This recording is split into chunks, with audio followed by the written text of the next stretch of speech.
Hey, glad you're here. Welcome to a brand new edition of the Rundown with Ramon. Everybody, my name is Ramon Ray, publisher of zoneofgenius.com. We got an amazing episode for you today, and we're going to start out by talking about, is QuickBooks pricing too high? They've raised their price quite a bit. We're going to talk about that. Headline of the day, one other headline is, will AI cut jobs? You may not think this affects you, but it will. Salesforce is growing. Happy for them. And what does that mean to you? Your spouse as your business partner. Is it possible?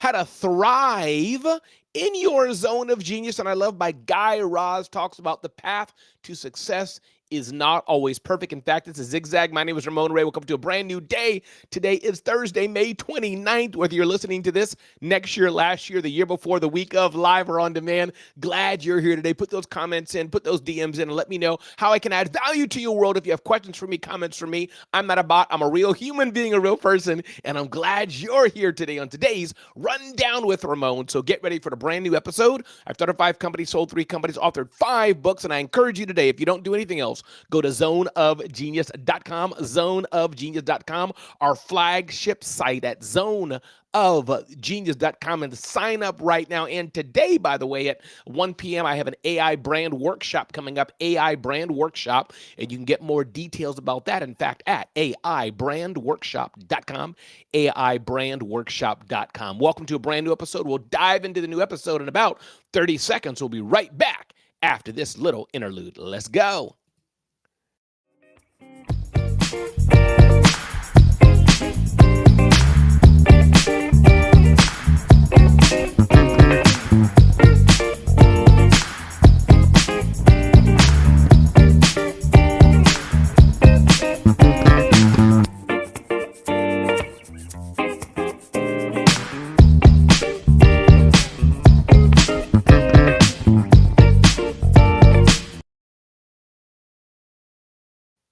And we are back. Welcome to the Rundown with Ramon. Glad you're here today. But before we, you know what? I'm going to do this at the end of the show. Let's dive into the day's top news items. I got an email from QuickBooks saying we are raising our prices. And it got me thinking, is paying this amount of money for QuickBooks too high? I'd like to know what you think, but not just paying it for QuickBooks. Should we pay a high price for any of the software we're using, which is the downside of SaaS online cloud applications? Normally you pay your $500, $200, $49, whatever you paid for your software. You installed it on your computer and voila, you're there. You could keep it and use it for life. Now, of course, as we know, the advantage of cloud applications is you can access them from anywhere, whether you're in remote, whether you're at home, at your mother's house, your father's house, wherever you're at, you can access your applications. That's one. As you're upgrading and installing it on other people's computers, they just go to a web browser, log in, and voila, they're done.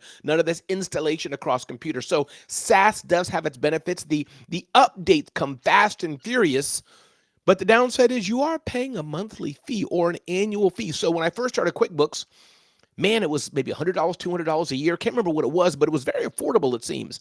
And now QuickBooks, QuickBooks sent me an email, and they said the price is now going to be over $1,000 per year for QuickBooks Online Plus. Now, realizing maybe I don't need Online Plus. Maybe I can look at and downgrade other solutions that they have. But something about that number just got me. And again, I'm not one of these miserly price-sensitive people. I believe we should invest in ourselves and invest in the software we're using. But then I saw that. I'm like, really? $1,000 a year for software?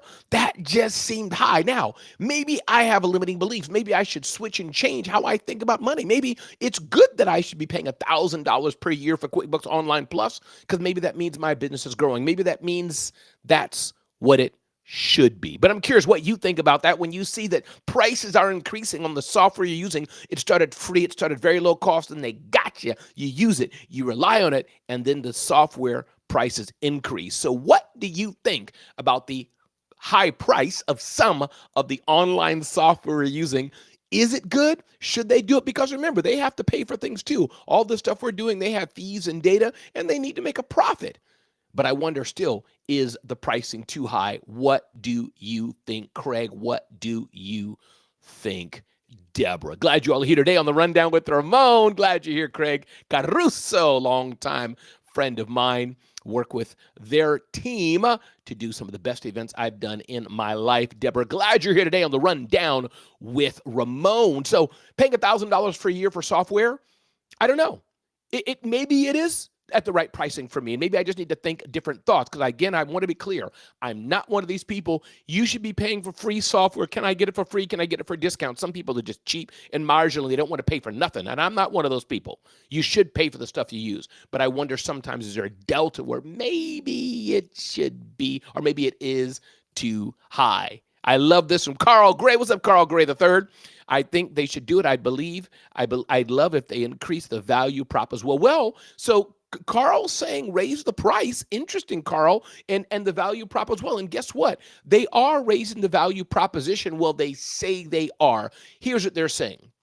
More efficiency and time savings. Automation, AI agents, and optional access to trusted experts are built directly into your QuickBooks workflows. They say here, the number 2, simplicity and convenience, all in one place. With the launch of our customizable interface, we're combining even more QuickBooks business tools with third-party apps, which you probably have to pay more for, to work seamlessly together. We're making it easier to do your most critical jobs all in one place. And I must say, that is a big thing they're doing. They're making reconciliation of your bank accounts so much easier. Then they have here stronger customer relationships. Build long-lasting relationships and cultivate new growth opportunities with our new customer relationship tools that let you manage existing customers and generate new leads in one place, Carl. So I must say, QuickBooks is doing that. They're increasing the price, but I must say, as I look back at the software they have, as I look at what they have in my dashboard now, they are adding more value. It's up to me to use it, but it just got me when I saw that number, $1,000 a year for QuickBooks Online Plus, over $1,000 and what is it, $8.20. Something got me there. Everybody, my name is Ramon Ray. This is a brand new edition of the Rundown with Ramon, where we have a daily show about 7 a.m. Eastern Standard Time. We may change that time into the afternoon of EST. I'd love to know what you think about this. If we did the show more like 11 or 1 p.m. or so during the day EST, would that be better? Would that be different? Would you still come? What's your vote on that? If you're hearing the sound of my voice, let me know what you think about something later in the day. I'd be grateful. And of course, what you vote is just an indicator. It really depends on who shows up. We're thinking about changing that time so we can get more of those West Coast people who are not going to wake up at 7, 6, 5, 4 a.m. in the morning to see the Rundown with Ramon. So welcome to a brand new day. QuickBooks pricing, is it too high or is it just about right? Carl Gray says, yeah, their pricing is about right, especially if they add more value, which QuickBooks is. Let's move on to our story, next story of the day. Ding, ding, ding, ding, ding, ding, ding. Actually, here's a story here. I'm going to touch on this right now, then I'll go back to AI. But your spouse as your business partner, how can you make it work? Is my question of the day. Having your spouse as your business partner, is it something that you should do, something that you should consider? We wrote about this on zoneofgenius.com. How to make it work without breaking your marriage. Go to zoneofgenius.com. It's right on the headline right there today. One is setting clear roles and sticking to them. It doesn't mean you can't shift with agreement, but set clear roles and stick to those roles. Ask who handles what, who has a final say in each area, what joint decisions require discussion. Who has what and who's doing what? Scheduling business hours and off hours. What are the things that should be done when and when should they not be? When you work with your spouse and every meal, walk, or conversation is a business meeting, maybe that's not so great. Are you taking the time to appreciate them, get to know them, to love them, to talk about their lives, their passions, their desires, and not just the business all the time? Another tip here, we wrote about this on zoneofgenius.com. When your spouse is your business partner, disagree like adults, not married teenagers. When there is a disagreement, you can still talk about it, can't you? You can still get mutual insights on it, can't you? You can still talk about it and move the business forward. Celebrating wins together. When something goes right, don't just say, good job, mark the moment. Go out to dinner, have a high five, share it on social. You're building something special together. Celebrate the wins. Celebrate the goodness that has happened. Celebrate together. Most importantly, we say here in zoneofgenius.com, this article about marriage and business. Protect your marriage at all costs. If you need counseling, get it. If you need other input, get it. Bring in a business coach, get it. Hiring help to relieve some of the pressure, do it. Marriage is hard enough by itself. But it's also harder when two people are working in the same business and you're kind of at it 24/7. Make a plan for if it doesn't work, not talking about your marriage, but your business. If you decide you want to go separate ways in business and maybe your wife wants to do something different, maybe you want to do something different, what happens to the business? What happens to the business? That can be tough. When you say you're going to do one thing and your partner really says they kind of want to do something else, that can be difficult to do. But is there a solution, Carl? Is there a solution, Deborah?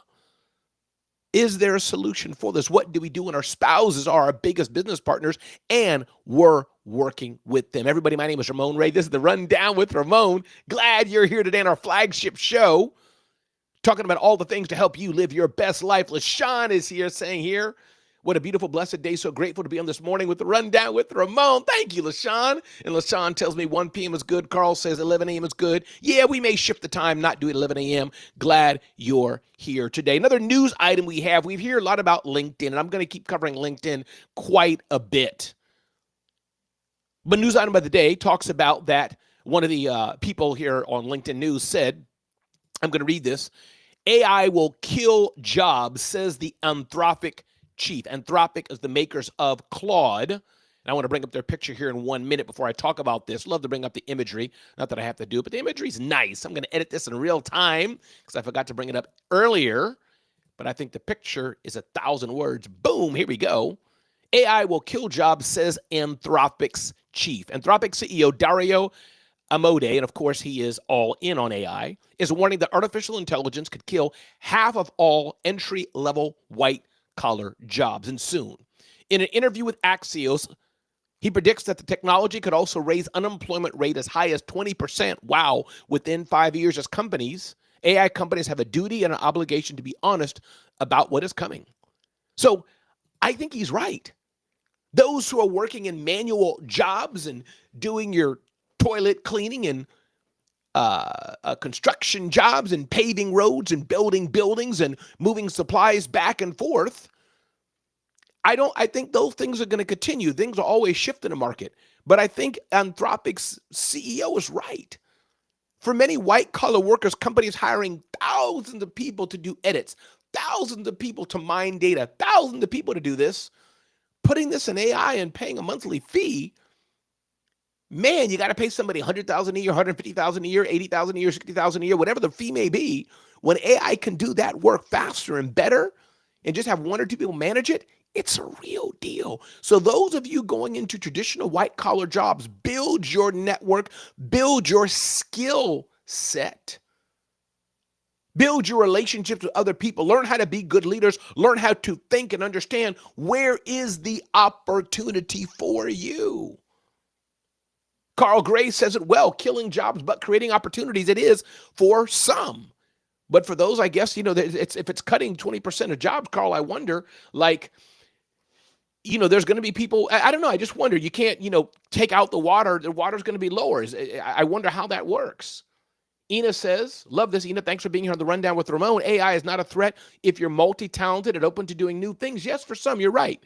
But I do think the facts are the facts, just the hard numbers. If Boeing was hiring 10,000 people to do X, Y, Z, and they have an AI app that can do the role of those 10,000 people, that's happening. I'm seeing this in real life. Friends of mine running startup companies are saying, no, Ramon, we built AI agents instead of hiring 5 people, instead of hiring 20 people. That means those 10,000 people are not going to be hired. Because I believe there's only so many amount of people, Alexandria Nicole, so many amount of people that can shift and change the role. There's a certain amount of supply and demand is my point. And I believe that AI is going to be a threat, as it were, to jobs for sure. Another news item that came up here, talking about something here from Salesforce. I want to touch on this aspect today. Salesforce ups its outlook, and I think this is a big tech story, $1 billion story. Usually it's interesting. I don't want to get into this, but I think it's important that we understand what's happening and how it affects us as small business owners. Let me bring this imagery here in as well from Mark Benioff. This headline here says, Salesforce ups outlook amid AI optimism. To your point, Carl and others, Yes, AI is going to cut many jobs from people, but for the companies, the owners, as we think how to leverage AI, it's going to be good for us. Salesforce spent $8 billion on an acquisition of a data management firm, Informatica. And why is this important? Because data is where it's at. If you don't have data, then there's no need to have AI. You get my point. Data is where the gem is, as I understand it. Companies having all this data they're sucking in from transactions. Now they can put AI on it and say, help us serve the customers better. Help us know what new products and solutions to do. Help us know how we can squeeze more efficiencies. And you can do this for your business too, Carl. You can do this for your business too, Alexandria. You can do this for your business, Ina, as well.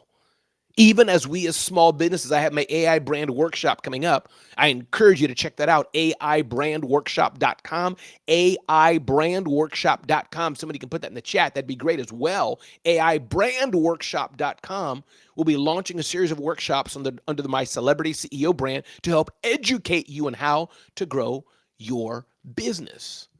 Carl, love your comment here. Thanks for being a co-host here, Carl. Yeah, you're right. I wonder what the solution is. I do care about people, but I know business. Well, Carl, there is no solution. See, this is the thing. Yes, I care about people too, but the homeless will always be with us, Carl, and there's nothing we can do about that. Due to luck, due to their own decisions, due to other decisions, there's nothing we can do about it.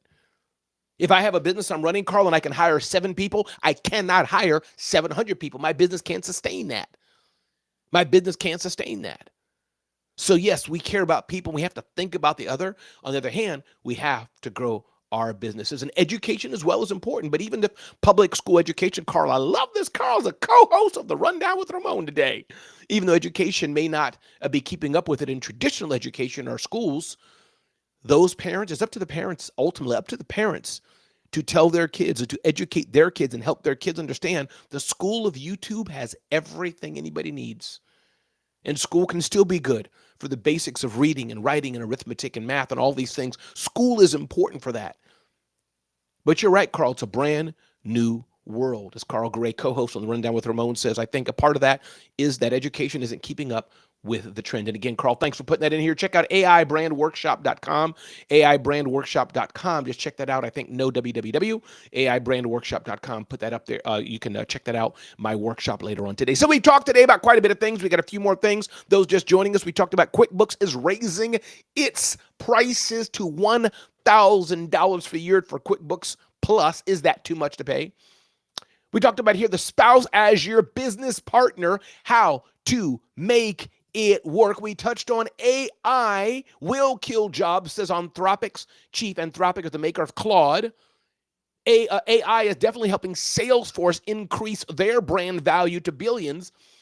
But I wanted to bring it home and touch on this as well. How to thrive in your zone of genius. 8 things that we can work on to thrive in our zone of genius. And we touched on this today, recently at zoneofgenius.com, zoneofgenius.com. 1, define and refine your genius. What do you do best? What do you do well? This is why I do this show, The Rundown with Ramon. I enjoy doing this show, bringing you content. I enjoy a live video, a live production. And by God's grace, I would like to think I do it measurably well. Number 2, eliminate what's not in your zone of genius, what you should not be doing, what tasks you don't enjoy, what project will drain your brain. Stop doing them.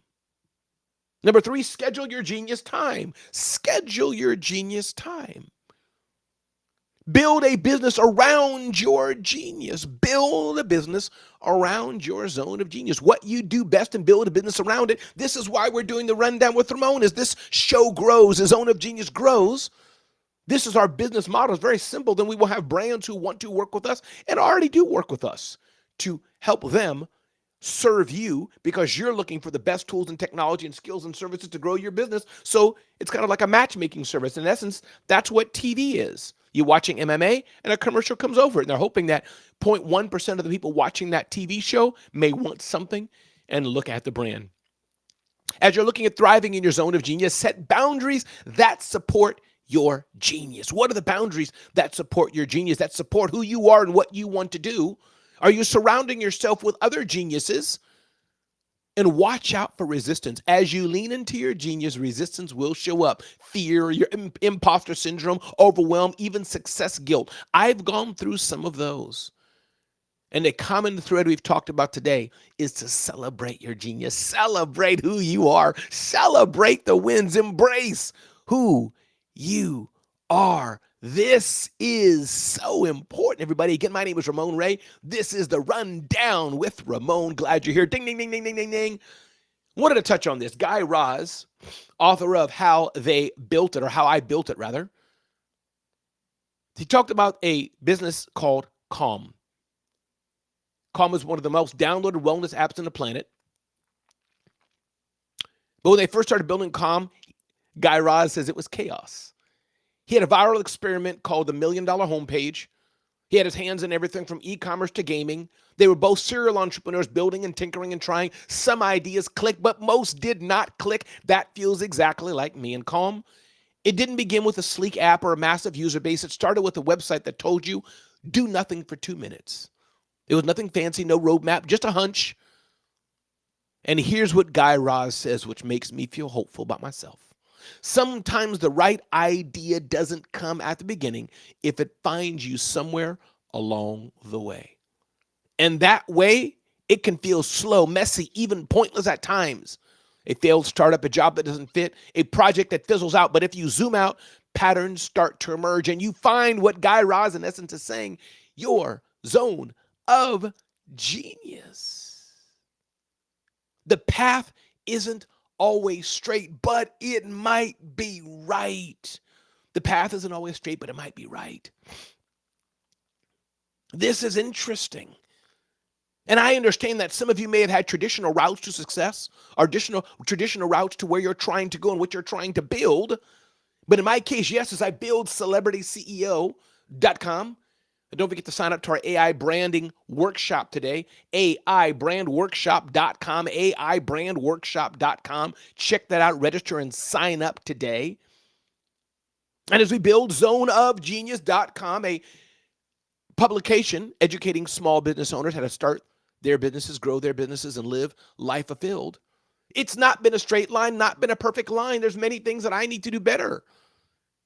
But my question for you today is, are you going forward? Are you moving forward? I wanted to touch on one more thing today, and I talked about this quite a bit. Not quite a bit. I talked about it earlier, but I'm going to recap the conversation I had. Hey, Anaya, glad to have you here. Hey, Scott Simons, what's up, my man? Mentor, friend. Love having you here, Scott Simons. Man, you light up my day. Always good to have you here, Scott Simons, on the Rundown with Ramon, brother. Appreciate you. And hey, Ayanna, good to have you here. Musical Web. I wanted to touch on something, what someone said at LinkedIn. I interviewed her recently, and she talked about the 5% rule. The 5% rule. And I want you to check this out and listen to this. Again, everybody, my name is Ramon Ray. This is the Rundown with Ramon. All we do is one thing and one thing alone, give you the greatest content to help you start your business or live your best life. And we may have a time shift at the show as I see what times work best. 7 a.m. I try to do that because I like my early morning routine. But I may shift to about 11 a.m. Eastern Standard Time, a little more middle of the day. People sitting at their desk can watch it. Those in the West Coast, they can jump on into. So we'll see. What's up, Glenn Lundy? Glenn Lundy and Scott Simons are here. Ha! Wow. Glenn Lundy, the man who taught me and opened my eyes to personal development 5 years ago during COVID, seeing him going live every single day, over 1,000, 2,000, something like that episodes. Thank you, Glenn Lundy, for opening my eyes to personal development and knowing that it wasn't a bunch of woo-woo crazy people lighting candles with their arms crossed and fingers up and legs crossed, that it was for regular people, that personal development was so different than I thought it was. He was talking about AI before I even knew what AI was. Glenn Lundy, appreciate you and what you bring to the world. So I want to show you the interview that I did with someone from LinkedIn Learning about the 5% rule. The 5% rule dealing with customer marketing. Check this out. Hey everybody, this is Ramon Ray with the Rundown with Ramon. We're at Zoholics and talking to your full name, title, and your affiliation one more time, please. Yes, my name is Amanda Green, and I am a Senior Education Lead and Program Manager for LinkedIn. Awesome. And by the way, congratulations to you. You just gave an amazing, I know you had a short amount of time, but an amazing talk about LinkedIn and more for B2B marketers. So congratulations. Thank you. You're welcome. You mentioned one thing about this aspect of 5%, 95%. That's my only question. Unpack that to us, best you can. Tell us what you were just talking about. Absolutely. So for a lot of B2B marketers, we have such high focus on those lower funnel goals. But you'd be surprised to know that the research actually shows that 95% of your potential customers are actually out of market. And what that means is they're not quite ready to become customers, make purchases, and take those sort of lower funnel actions. So what that means is you really do need to make sure that you're prioritizing a brand strategy as a B2B marketer. I always say you wouldn't go on a first date and ask somebody to marry you. It's the same concept. But 95% is who you want to nurture to be able to move them into that group of 5% and get them primed and ready to become a customer. I love that. Yeah. And then you had a chart that showed the different, you probably recall what I mean, a chart that showed do webinars or do this or schedule or this, that, and the other. Yes. Can you just unpick? I think that was a good dovetail or good compliment to what you just said. Talk about that. Why that's so important, I guess, for those who are not ready to buy. I often say customers are not always ready to buy yet. So what are you doing when they're not ready to buy? Absolutely. So what you're doing is it's kind of going through a getting to know you process. So you want to make sure you're designing your content to match where your customer or potential customer may be in the journey, right? So your upper funnel brand awareness plays, you're not going to be asking for too much in return. Sharing information, sharing expertise. It's really about building equity, trust, and credibility. So your content should and it could look very different at those different stages of the funnel. But it's really about selecting content and assets that make sense for where your customer is in the journey. Awesome. I want to talk to you for hours, but I promise you a short interview. Last thing I'll say, anything else you wanted to tell us, talking to small business owners, anything. All right, so I'm going to close that out. I'm going to come back to you, and here's what I wanted to recap what she said. Amanda Green from LinkedIn Learning. We're marketing to all these people. I'm marketing to thousands right now who are listening live, those who are listening afterwards. We post this on zoneofgenius.com, and it grows across our channels in an edited version. But let's remember the 5% of our customers. That was good, right, Carl Gray? Wasn't that good, man? Let's remember that only 5% of the customer bases we're even reaching are ready to buy, ready to take action at any one time. What are we doing for the 95% that are not ready to buy? What are we doing for them? Do we have something for them? They're not ready to buy with us, not ready to invest with us, but do we have a nurture sequence? Do we have a follow-up sequence? Are we still doing something for them?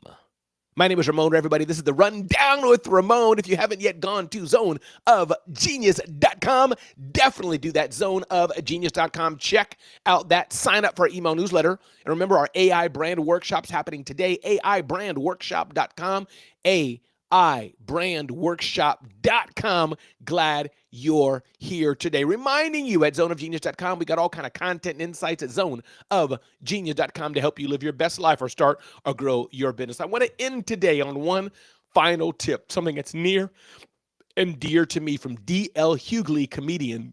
He talked about the power of your smile. Check this out. You talked about smile and the importance of presentation. Can you just repeat that again? Why that smile? Well, you remember when Magic Johnson got all his business opportunities. In addition to, he was a great athlete. There were a lot of great athletes. But what did he have? A smile. They said he had a smile that would light up a room. Because you can do your job, but to be trusted, it means affable. It means that you're approachable. It means that you are warm. And I think because we've grown up where a smile to our detriment in our communities, we haven't understood that we had in a different environment, in the corporate environment, in an environment where you're trying to ask somebody for something. They have to see you as affable, as trustworthy. The power of your smile. D.L. Hughley, the power of your smile. I love sharing that video. I love showcasing that video to all of us to help us remember our smile is a powerful asset. Never let it go. Everybody, guess what? My name is Ramon Ray. This is the Rundown with Ramon. Glad you're here today. We do one thing and one thing alone at zoneofgenius.com. Our whole mission, our mandate is to help you live life fulfilled. Live life fulfilled. That is what we do. We are resurrecting celebrity CEO to help business owners like you, coaches, experts, consultants, speakers, and more to help them leverage the power of their personal brand. LaShawn, thank you so much for showing up today. Thanks for being a part of the Rundown with Ramon experience. I appreciate you, LaShawn. Thank you so much. Carl Gray, thank you so much for being here, part of the Rundown with Ramon ecosystem and community. Appreciate you. Glenn Lundy, my mentor, who taught me a lot that I know about the power of personal brand, about self-improvement and self-development and all these kind of things that I hadn't opened my eyes to it at all. So I can say I am woke, but in a different woke than many of you think of. Scott Simons, who I've known as well, 5 years or so, who was introduced to me by Glenn Lundy, my mentor and investor. So just an awesome human being, Scott Simons. Thanks for being here. Ayanna of the Musical Web, glad you're here on the Rundown with Ramon live version. Glad you're here. Those of you looking to play piano, as I do, you want to check out Ayanna of the Musical Web. And of course, Alexandria Nicole, who's been here for a minute with me. Appreciate you. And Deborah Williams, glad you're here as well. Today's headline of today's show we talked about, and of course, Craig Caruso, glad you're here. We talked about our flagship topic of the day is paying $1,000 a year for QuickBooks too much, or is it just about right? Thanks for being here, and I'll see you next time on the next edition of the Rundown with Ramon. I encourage you to be blessed. I encourage you to make an impact. I encourage you to make a difference in the life of somebody else. We need people like you to show up every day. Thanks for being here on the Rundown with Ramon.